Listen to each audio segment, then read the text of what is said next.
Welcome back. I am still in conversation with John Kampfner, Executive Director at Chatham House, Adam Drummond, Associate Director and Partner, Opinion Research, Nigel Fletcher, Political Historian at King's College London, and writer and columnist Farrukh Dhondy. Dr. Fletcher, if I can come to you, Liz Truss, her first foreign visit is set to be the United States for the UN General Assembly. What, according to you, will be the big priority for her? What would she like to achieve? Well, I think, as has been said before, her in-tray is fairly crowded with things on the domestic front, but also in international affairs. And I think she is lucky in a way that as Foreign Secretary, she has a bit of a head start. We sometimes have prime ministers coming to office who have quite a rude awakening in having to get up to speed on international affairs. She at least has the opportunity to draw on her experience as Foreign Secretary. I think she'll be wanting to ensure that the relationship with the United States remains as close as both sides always try to say that the UK and the US should be the special relationship, although that phrase sometimes goes in and out of fashion. But I think Ukraine clearly is the major issue. She's been very hawkish on Russia. She's been at the forefront of putting in sanctions. And so I think she'll be very keen to burnish those credentials as a hawk on Russia in relation to Ukraine. You say her first visit will be to the UN. I think it's a fair bet that pretty soon after that, she will probably be going to Ukraine to meet President Zelensky. It's interesting that Boris Johnson had clearly a very good personal relationship there with President Zelensky, and I think Liz Truss will want to demonstrate that she has a similar personal relationship as well. Easier for her to do that, having been loyal to Boris Johnson. But of course, I think there's a whole range of other issues. It's been touched on before that in relation to relations with the European Union, she's going to face a number of issues there in relation to Northern Ireland and so on. But I think from her experience, we sometimes forget she is actually, although comparatively young, she is the longest serving member of the cabinet. She first joined the cabinet under David Cameron and has served in many positions in the cabinets of David Cameron and Theresa May and Boris Johnson. So she's a very experienced cabinet minister, but having been first International Trade Secretary and then Foreign Secretary, she does have that advantage. And so going to the UN in a few days' time, she's perhaps much better briefed than a lot of prime ministers would be. Right. That is right. She has a lot of diplomatic experience behind her. Farrukh Dhondy, when it comes to India, what will be her big approach? We have been reading columns about how she would be as committed as Boris Johnson to having a trade deal with India by Diwali. What, according to you, will be her approach to India amid the current geopolitical crisis that we're looking at?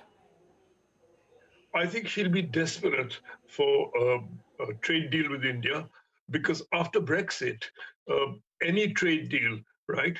Any trade deal with Nicaragua, for instance, would assist the British economy, because it has suffered through its severance with the European Union. The other thing is she is being very tough in her statements on the European Union. She says, she will cancel the Irish Protocol, which Boris Johnson signed. It will worsen relationships with the EU. There'll be trade sanctions in that direction. And so she'll be desperate to continue and expand the trade relations with India and other non-European countries. That's absolutely clear. So she won't only continue the policy, I think she'll make far-ranging concessions, and mutual treaty agreements with India for trade. Right. Let me get in Adam once again. Adam, now we have spoken about her priorities in great detail. Give us a sense, will she also have the task of rebuilding the image of the Conservative Party in the eyes of the British voter after what happened with Boris Johnson, with Partygate? Well, the main thing is, John and Nigel, I believe, have mentioned, is that you've got this enormous energy bills crisis coming down the tracks. So everybody has kind of priced in that there was going to be some sort of major intervention by the government.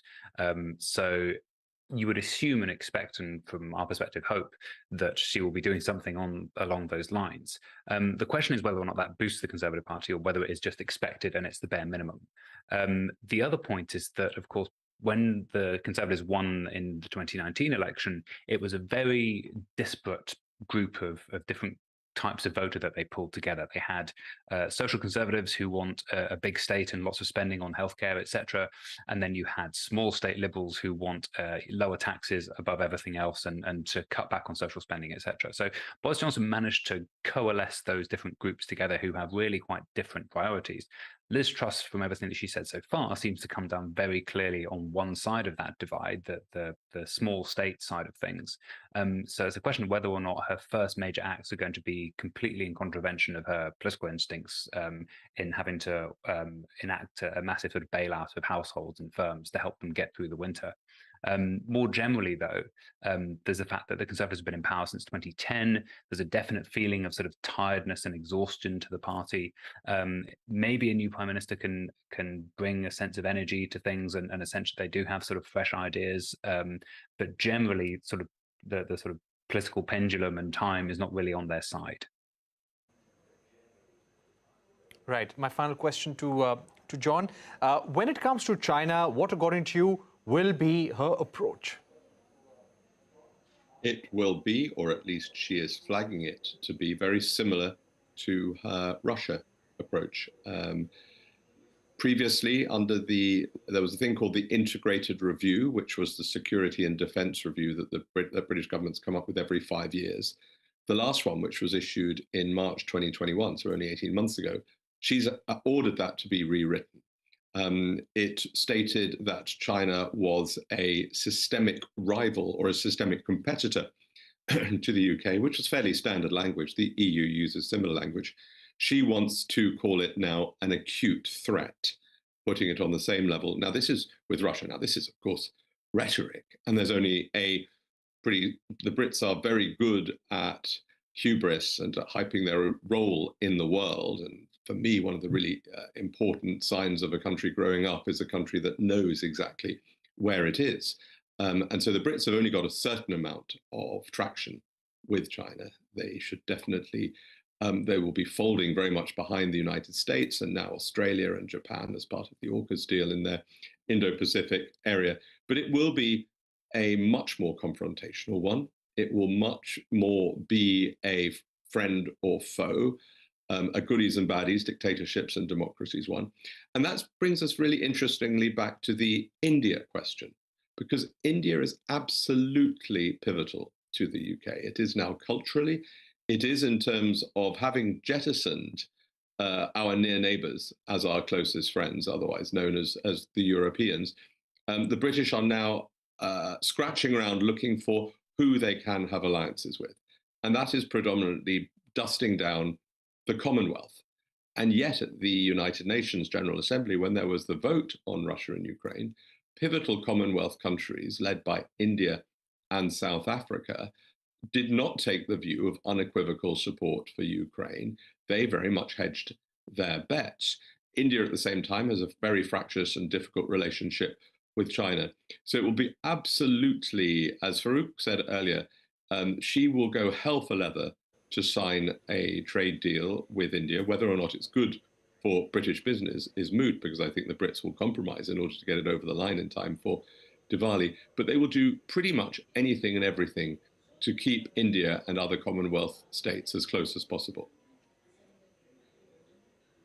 All right, we leave it there for the moment, but thank you very much, John Kampfner, Farrukh Dhondy, Adam Drummond, and Dr. Nigel Fletcher for joining us here on Global Eye, explaining to the Indian audience the ramifications of this Conservative Party vote in the UK and the appointment of Liz Truss as the next Prime Minister. Thank you for watching. Goodbye.